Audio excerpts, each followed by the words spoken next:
আসসালামু আলাইকুম। আমি এই মুহূর্তে রয়েছি রাজধানীর গুলশান 2 নম্বর কাঁচা বাজারে।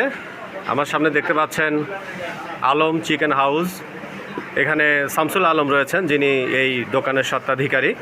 তার অভিযোগ যে তার দোকান থেকে বিভিন্ন সময় বিভিন্ন ধরনের জিনিস চুরি হয়ে যায়, এমনকি মুরগিও চুরি করে নিয়ে যায়। এ বিষয়ে আমরা একটু শুনবো শামসুল আলম ভাইয়ের কাছে আসলে কি হয়েছিল। ভাই একটু বলবেন।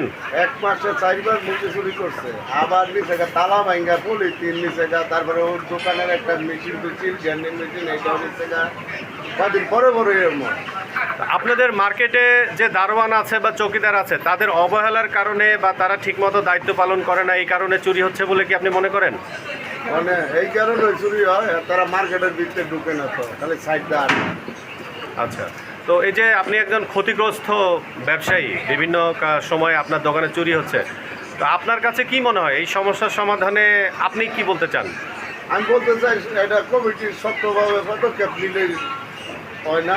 দারোয়ানে ঠিকমতো তাহারা দিলে রাস্তায় যা তেমন 10-12 জন দারোয়ান থাকবে মার্কেটে, 1-2 জন এত ভাড়া দেওয়া, এত বড় মার্কেটের এই সাইডটা ওই সাইড যাইতে যাইতে অন্ধকার মার্কেটের, ও তো দারোয়ান লাগবে 10-12 জন, 4 জনের 5 জনের তো ভাড়া দিয়ে তারা রাখতে পারবে। নেশাও তো খায়, নেশা বিক্রি হয়। হ্যাঁ।